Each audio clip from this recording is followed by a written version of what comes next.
कानून के अपराधी कार्तिक मास्टर को नीतीश कुमार ने कानून मंत्री बना दिया और चावल घोटाले के आरोपी सुधाकर सिंह को कृषि मंत्री। तो इसका नतीजा तो नीतीश कुमार को भुगतना ही था। कार्तिकेय सिंह का नीतीश कुमार ने जब विभाग बदल दिया तब उन्होंने खरी खोटी सुनाकर कैबिनेट से ही इस्तीफा दे दिया। अब बारी शायद सुधाकर सिंह की है।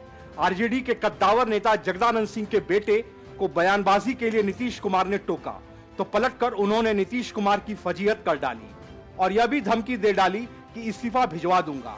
मतलब साफ है कि आरजेडी के कंधे पर बैठकर नीतीश कुमार मुख्यमंत्री तो बन गए, लेकिन हर दूसरे दिन उन्हें आरजेडी नेताओं का झेलना पड़ता है। एक तरफ जेडीयू के खिलाफ भाजपा हमलावर है तो दूसरी तरफ आरजेडी के नेता और मंत्री भाजपा पर हमलावर हैं। भाजपा के नेता नीतीश की पार्टी की नींद हराम कर रहे हैं। नीतीश कुमार के नेतृत्व वाली सरकार में आरजेडी कोटे से कृषि मंत्री बने सुधाकर सिंह ने मुख्यमंत्री नीतीश कुमार की यह कहकर फजीहत करवाई कि वे चोरों के सरदार हैं। नीतीश कुमार को सुधाकर सिंह का यह बयान इतना नागवार गुजरा कि मंत्रिमंडल के बैठक के बाद उन्होंने सुधाकर सिंह को टोका और ऐसे बयान नहीं देने की हिदायत दी। सूत्रों का कहना है कि नीतीश कुमार ने जैसे ही सुधाकर सिंह को ऐसे बयान देने से परहेज करने के लिए कहा, आरजेडी कोटे से मंत्री उखड़ गए। सुधाकर सिंह ने नीतीश कुमार को अपना इस्तीफा भिजवा देने की बात कह डाली। दरअसल पिछले दिनों अपने विधानसभा क्षेत्र में सुधाकर सिंह एक जनसभा को संबोधित करते हुए अपने विभाग के कर्मचारियों को, अधिकारियों को भ्रष्ट बताया और कहा था कि वे चोरों के सरदार हैं। सुधाकर सिंह के इस बयान को लेकर विपक्ष ने भी महागठबंधन सरकार पर जमकर निशाना साधा था। सुधाकर सिंह कृषि मंत्री बनने के बाद से ही लगातार विपक्ष के निशाने पर हैं। दरअसल सुधाकर सिंह 2013 में चावल घोटाले के आरोपी हैं और उनके खिलाफ एफआईआर भी दर्ज है। इसी को लेकर विपक्ष उन पर लगातार हमलावर होता रहा है। ऐसे में सुधाकर सिंह के बयान को लेकर नीतीश कुमार के साथ उनकी जो जबानी झड़प हुई है, उससे जो संकेत सामने आ रहे हैं वो यही है कि महागठबंधन सरकार में सब कुछ ठीक नहीं चल रहा है। Bureau report, news of India. Congress के शीर्ष नेतृत्व ने जिस जोर शोर से भारत जोड़ो यात्रा शुरू की थी, लगता है उसी जोर शोर से कांग्रेसी नेताओं ने भारत तोड़ो यात्रा शुरू कर दी है। क्योंकि देश के कई राज्यों में कांग्रेसी नेताओं के इस्तीफों के बाद अब कांग्रेस के विधायक भी टूटने लगे हैं। गोवा में कांग्रेस को बहुत बड़ा झटका लगा है और उसके 8 विधायकों ने राज्य में सत्ताधारी भाजपा का दामन थाम लिया है।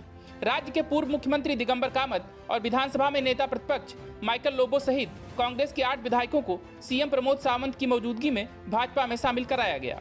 दिगंबर कामत, माइकल लोबो, देलीला लोबो, राजेश फलदेसाई, केदार नाइक, संकल्प आमुनकर, एलेक्सियो सेक्युएरा और रुडोल्फ फर्नांडिस सहित 8 विधायक बीजेपी में शामिल हो गए। बता दें कि चुनाव से पहले ही माइकल लोबो पत्नी समेत बीजेपी छोड़कर कांग्रेस में शामिल हुए थे। कुछ समय पहले भी गोवा कांग्रेस में इस तरह की स्थिति आई थी। तब पार्टी ने आरोप लगाया था कि माइकल लोबो और दिगंबर कामत कांग्रेस के दूसरे विधायकों को एकजुट कर रहे हैं। दोनों के खिलाफ विधानसभा स्पीकर के समक्ष अयोग्यता की याचिका भी दाखिल की गई थी, जिस पर अभी तक फैसला नहीं आया। वहीं इस मौके पर राज्य के मुख्यमंत्री प्रमोद सावंत ने तंज कसते हुए कहा कि कांग्रेस की छोड़ो यात्रा की शुरुआत हो चुकी है। जबकि बीजेपी में शामिल होते ही माइकल लोबो ने कहा कि हम पीएम मोदी और सीएम प्रमोद सावंत के हाथ मजबूत करने के लिए बीजेपी में शामिल हुए हैं। कांग्रेस छोड़ो, बीजेपी को जोड़ो। इससे पहले 8 विधायकों के सीएम प्रमोद सावंत के साथ विधायकों की मुलाकात की तस्वीरें भी सामने आ गई। गौरतलब है कि गोवा कांग्रेस के ये विधायक काफी समय से पार्टी हाईकमान से नाराज चल रहे थे। बताया जा रहा है कि प्रदेश स्तर की राजनीति को लेकर वो राहुल गांधी से बातचीत के लिए समय चाहते थे, लेकिन ऐसा ना हो पाने के चलते उन्होंने इस्तीफा देने का मन बनाया। दूसरी तरफ विधायकों के छोड़कर जाने के बाद कांग्रेस नेताओं ने भाजपा पर जोरदार हमला बोला है। कांग्रेस प्रवक्ता सुप्रिया सीनेत ने कहा कि नहीं पता कि लोभ में या डर से बीजेपी गए हैं। भारत जोड़ो यात्रा से बीजेपी की जमीन खिसक गई है। जिन्होंने बीजेपी के खिलाफ वोट मांगा वो किस मुंह से बीजेपी में शामिल हो रहे हैं। गौरतलब है कि फरवरी के महीने में गोवा कांग्रेस ने एक ट्वीट किया था, जिसमें उन्होंने कहा था कि गोवा फॉरवर्ड पार्टी गठबंधन के सभी 40 उम्मीदवार एकजुट और वफादार रहने के लिए प्लेज ऑफ लॉयल्टी यानी वफादारी की शपथ लेते हैं। ये गोवा की पहचान को बेचने वाली किसी भी गतिविधि में कभी भी समर्थन या भाग लेने की प्रतिज्ञा नहीं करते हैं। दरअसल गोवा में 40 विधानसभा सीटें हैं और इस साल फरवरी महीने में चुनाव हुए थे। चुनाव परिणाम के बाद राज्य में बीजेपी गठबंधन के 25 तो वहीं कांग्रेस के 11 विधायक जीते थे, लेकिन अब कांग्रेस के सिर्फ 3 विधायक बचे हैं। वहीं यह सब कुछ उस वक्त पर हो रहा है जब कांग्रेस देश भर में भारत जोड़ो यात्रा निकाल रही है। कांग्रेस नेता राहुल गांधी के नेतृत्व में देश भर में 150 दिन की 3750 किलोमीटर की यात्रा निकाली जा रही है। ये यात्रा देश के 12 राज्यों से होकर गुजरेगी। भारत जोड़ो यात्रा का आज 8वां दिन है। Bureau report, news of India. Delhi से लेकर गुजरात तक आम आदमी पार्टी के दिन अच्छे नहीं चल रहे हैं। दिल्ली में घोटालों ने केजरीवाल सरकार की छवि का भट्ठा बैठा दिया है, तो वहीं गुजरात में सरकार बनाने के ख्वाब देख रहे अरविंद केजरीवाल का पहले गठबंधन टूटा और अब पार्टी में ही फूट पड़ चुकी है। अहमदाबाद के आम आदमी पार्टी उपाध्यक्ष साकिर शेख ने पार्टी से इस्तीफा दे दिया है। कार्यकर्ताओं को दरकिनार करते हुए पैसे वालों को टिकट बांटने का आरोप लगाते हुए अहमदाबाद में उपाध्यक्ष साकिर शेख ने अपना इस्तीफा दे दिया। उन्होंने कल्पेश पटेल को टिकट देने पर सवाल उठाते हुए कहा कि उन्हें पैसों के दम पर उम्मीदवारी मिली है। गौरतलब है कि आप में फूट की यह खबर ऐसे समय पर सामने आई है जब पार्टी के संयोजक अरविंद केजरीवाल अभी 2 दिन अहमदाबाद में ही बिताकर लौटे हैं।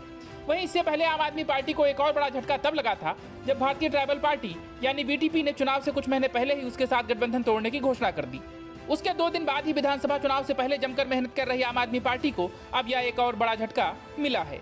राजनीतिक जानकार मानते हैं कि आम आदमी पार्टी के लिए ये सही इशारा नहीं है और आने वाले वक्त में उसकी मुश्किलें और बढ़ सकती हैं। दरअसल गुजरात में आम आदमी पार्टी ने भाजपा और कांग्रेस से पहले ही उम्मीदवारों का ऐलान शुरू कर दिया है, लेकिन टिकट बंटवारे के साथ ही पार्टी को दावेदारों के असंतोष का भी सामना करना पड़ रहा है। अहमदाबाद की वेजलपुर सीट को लेकर अहमदाबाद के उपाध्यक्ष साकिर शेख ने खुलकर नाराजगी जाहिर की और कई आरोप लगाते हुए इस्तीफे की घोषणा कर दी। साकिर ने आरोप लगाया कि कल्पेश को पैसों के दम पर टिकट मिला है, आम आदमी पार्टी अपने मुद्दों से दूर जा रही है। शेख ने कहा कि कार्यकर्ताओं को दरकिनार करके बाहर से आए व्यक्ति को टिकट दिया गया। उन्होंने कहा कि कल्पेश पटेल आम आदमी पार्टी कार्यकर्ता नहीं है, बल्कि उन्हें पैसों के दम पर टिकट मिला है। आम आदमी पार्टी को अहमदाबाद में एक भी सीट नहीं मिलेगी। कई और नेता कार्यकर्ता दुखी हैं जो आने वाले दिनों में इस्तीफा देंगे। साकिर ने यह भी कहा कि आप गुजरात में सरकार बनाने की स्थिति में नहीं है और 8 से 10 सीटें ही जीत सकती है। गौरतलब है कि दिल्ली और पंजाब में सत्ता हासिल कर चुकी आप गुजरात में सभी सीटों पर विधानसभा चुनाव लड़ने जा रही है। पार्टी के संयोजक और दिल्ली के मुख्यमंत्री अरविंद केजरीवाल लगातार दौरे कर रहे हैं और पार्टी के लिए समर्थन बढ़ाने की कोशिशों में जुटे हैं। पार्टी ने मुफ्त बिजली, हर बेरोजगार को रोजगार या भत्ता देने, महिलाओं को 1000 रुपए मानसिक भत्ता जैसे लुभावने वादे भी किए हैं। Bureau report, news of India. Congress की भारत जोड़ो यात्रा जब से शुरू हुई है तभी से ही ये विवादों में है, लेकिन अब जो ताजा विवाद इसके साथ जुड़ा है ये राहुल गांधी से लेकर कांग्रेस तक के लिए बड़ी मुश्किलें खड़ी कर सकता है। दरअसल भारत जोड़ो यात्रा में बच्चों के दिखने पर राष्ट्रीय बाल संरक्षण आयोग यानी NCPCR भड़क गया है। शिकायत मिलने के बाद कमीशन ने चुनाव आयोग को पत्र लिखकर कहा है कि बच्चों का बेजा राजनीतिक इस्तेमाल किया जा रहा है, लिहाजा कांग्रेस के पूर्व अध्यक्ष पर सख्त एक्शन हो। NCPCR का कहना है कि भारत जोड़ो यात्रा में नाबालिग बच्चों को राजनीतिक हथियार के तौर पर प्रयोग किया जा रहा है, इसलिए उसने इस संबंध में चुनाव आयोग को लिखा है। आयोग का मानना है कि राहुल गांधी के साथ कांग्रेस के जवाहर बाल मंच ने बच्चों को अपने राजनीतिक स्वार्थों की पूर्ति के लिए प्रयोग किया है। इसीलिए आयोग द्वारा चुनाव आयोग को 13 सितंबर को एक पत्र लिखा गया है। यह पत्र मुख्य चुनाव आयुक्त राजीव कुमार को संबोधित किया गया है। इसे बाल संरक्षण आयोग के चेयरमैन प्रियांक कानूनगो ने भेजा है। इस पत्र में बताया गया है कि कांग्रेस नेता राहुल गांधी द्वारा राजनीति के लिए बच्चों के दुरुपयोग की शिकायत उन्हें 12 सितंबर 2022 को प्राप्त हुई थी। पत्र में कई CCTV और वीडियो फुटेज के अलावा तस्वीरों का हवाला भी दिया गया है, जिसमें भारत जोड़ो यात्रा के दौरान कांग्रेस नेताओं के साथ नाबालिग बच्चे दिखाई दे रहे हैं। शिकायत में इस बात का भी जिक्र है कि बच्चों को न सिर्फ कांग्रेस का झंडा पकड़ा दिया गया, बल्कि उनसे नारेबाजी भी करवाई जा रही है। राष्ट्रीय बाल संरक्षण आयोग के इसी शिकायती पत्र में आगे बताया गया है कि जिन बच्चों को कांग्रेस पार्टी द्वारा राजनीति में इस्तेमाल किया जा रहा है उनकी उम्र 7 से 18 साल के बीच है। पत्र में यह भी बताया गया है कि जवाहर बाल मंच ने बच्चों को जुटाने के लिए स्कूलों का दौरा किया था। जवाहर बाल मंच द्वारा अभियान की शुरुआत 18 दिसंबर 2021 से ही होना बताया गया है। आयोग ने इस बाबत जवाहर बाल मंच द्वारा किए गए प्रचार के लिए सोशल मीडिया लिंक को भी अटैच किया है। कांग्रेस पार्टी की राजनीतिक पृष्ठभूमि की चर्चा करते हुए राष्ट्रीय बाल संरक्षण आयोग ने चुनाव आयोग से मामले की जांच करवाने की आशा जताते हुए उचित कार्रवाई की मांग की है। पार्टी अनुबंधों का जिक्र करते हुए प्रियांक कानूनगो ने लिखा है कि नियमानुसार कांग्रेस बालिगों का राजनीतिक संगठन है।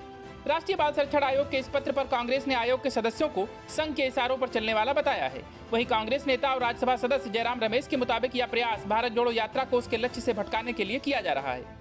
गौरतलब है कि राहुल गांधी की अगुवाई में हो रही भारत जोड़ो यात्रा का मंगलवार को 7वां दिन था। तकरीबन 150 दिनों तक चलने वाली यात्रा एक सप्ताह के भीतर ही कई बार विवादों में आ चुकी है। पहले विवाद राहुल गांधी की टी-शर्ट को लेकर हुआ। भाजपा ने दावा किया था कि महंगाई का मुद्दा उठा रहे वायनाड सांसद 41,257 रुपए की टी-शर्ट पहने हुए हैं। उसके बाद कंटेनर चर्चा में आया। 60 कंटेनरों में राहुल गांधी के अलावा उनके साथ चल रहे कांग्रेसी नेताओं के रहने का इंतजाम किया गया है। बीजेपी का आरोप है कि ये कंटेनर आधुनिक सुख सुविधाओं से लैस हैं। कांग्रेस इनमें बुनियादी सुविधाएं होने की बात कह रही है। वहीं तमिलनाडु में राहुल ने पादरी जॉर्ज पोन्नैया से मुलाकात की तो वहां भी विवाद हो गया। उसके बाद निक्कर को लेकर बवाल मचा। कांग्रेस ने ट्वीट के जरिए राष्ट्रीय स्वयंसेवक संघ पर निशाना साधा था।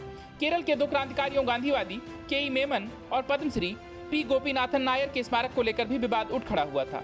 केरल में यात्रा के रूट को लेकर वाम दलों ने सवाल खड़ा किया। माकपा ने ट्वीट किया कि केरल में 19 और उत्तर प्रदेश में 2 यह भाजपा और आरएसएस से लड़ने का अजीब तरीका है। ये विवाद थमे भी नहीं थे कि एनसीपीसीआर अपना डंडा लेकर आ गया है। हालांकि कांग्रेस का कहना है कि बच्चे खुद ब खुद आए थे। Bureau report, news of India. Punjab की आम आदमी पार्टी सरकार अब भारतीय सेना के साथ भी खेल खेल रही है। ये अपनी तरह का शायद पहला ऐसा मामला होगा जहां सेना किसी सरकार पर इस तरह के आरोप लगा रही है। पंजाब की भगवंत मान सरकार पर आरोप है कि अग्निपथ योजना को लेकर उसका प्रशासन सहयोग नहीं कर रहा है। मतलब यह कि आम आदमी पार्टी मोदी विरोध करते करते देश विरोध पर उतर आई और जिस अग्निपथ योजना का वो विरोध कर रही थी, अब उसकी भर्ती रैलियों में सहयोग न देकर अपनी खुन्नस भी निकाल रही है। दरअसल सेना ने पंजाब सरकार से कहा था कि अग्निपथ योजना के तहत भर्ती के लिए स्थानीय प्रशासन का समर्थन नहीं मिल रहा है। ऐसे में या तो भर्तियों को स्थगित किया जाएगा या अन्य पड़ोसी राज्यों में शिफ्ट कर दिया जाएगा। जालंधर में सेना के जोनल भर्ती अधिकारी मेजर जनरल शरद विक्रम सिंह ने 8 सितंबर को पंजाब सरकार को पत्र लिखकर कहा कि स्थानीय नागरिक प्रशासन का सहयोग न मिलने की वजह से अग्निपथ योजना के तहत भर्ती रैलियों को या तो स्थगित किया जा सकता है या अन्य पड़ोसी राज्यों में स्थानांतरित किया जा सकता है। उन्होंने यह भी कहा था कि इसके पीछे सरकारी आदेश या फिर धन की कमी का हवाला दिया जा रहा है। इतने बड़े आरोप के बाद भगवंत मान ने ट्वीट करके अपनी सफाई पेश कर डाली। उन्होंने डिप्टी कमिश्नर को आदेश दिया कि पंजाब में भर्ती रैलियों को लेकर अधिकारियों का सहयोग करें। मान ने कहा कि स्थानीय प्रशासन सेना के अधिकारियों का सहयोग करें। उन्होंने कहा कि कोशिश की जाएगी कि पंजाब से ज्यादा युवा सेना में भर्ती हों, लेकिन सवाल यही है कि आखिर इसकी नौबत ही क्यों आई। भारतीय सेना का पत्र सामने आने के बाद लगातार आम आदमी पार्टी सरकार पर निशाना साध रही है। बीजेपी के राष्ट्रीय महासचिव तरुण चुग ने कहा कि पंजाब हमेशा युवाओं के जोश की वजह से सेना में सेवा देने में सबसे आगे रहा है और यह जानकर हैरानी होती है कि आम आदमी पार्टी सरकार ने जानबूझकर केंद्र की योजना को विफल करने का फैसला किया है। उन्होंने कहा कि यह न सिर्फ पंजाब के युवाओं को अग्निपथ योजना के तहत रोजगार से वंचित करेगा बल्कि उनमें निराशा भी फैलाएगा। वहीं पंजाब के वित्त मंत्री का अभी भी कहना है कि अग्निपथ योजना का विरोध जारी रहेगा। गौरतलब है कि पंजाब की विधानसभा में अग्निपथ योजना को वापस लेने की मांग को लेकर प्रस्ताव भी पारित किया गया था। सीएम भगवंत मान ने यह प्रस्ताव पेश किया था और कहा था कि केवल 4 साल के लिए युवाओं को सेना में भर्ती करने से उनमें असंतोष पैदा हो सकता है। वहीं सेना के पत्र में कहा गया है कि कुछ जरूरी आवश्यकताएं हैं जिन्हें स्थानीय प्रशासन को भर्ती रैलियों को आयोजित करने के लिए प्रदान किया जाना चाहिए। इसमें कानून और व्यवस्था के लिए पुलिस सहायता, भीड़ नियंत्रण के लिए आवश्यक बैरिकेडिंग शामिल है ताकि उम्मीदवार आसानी से आ सकें। पत्र में कहा गया है कि प्रशासन द्वारा भर्ती के दौरान मेडिकल ऑफिसर, उनकी टीम और एम्बुलेंस की व्यवस्था करने की जरूरत है। इसके अलावा प्रशासन को किसी खास स्थल पर रैली करने वाले 14 दिनों के लिए प्रतिदिन 3000 से 4000 उम्मीदवारों के लिए रेन शेल्टर, पानी, मोबाइल शौचालय और भोजन जैसी बुनियादी सुविधाओं की व्यवस्था करनी चाहिए। Bureau report, news of India.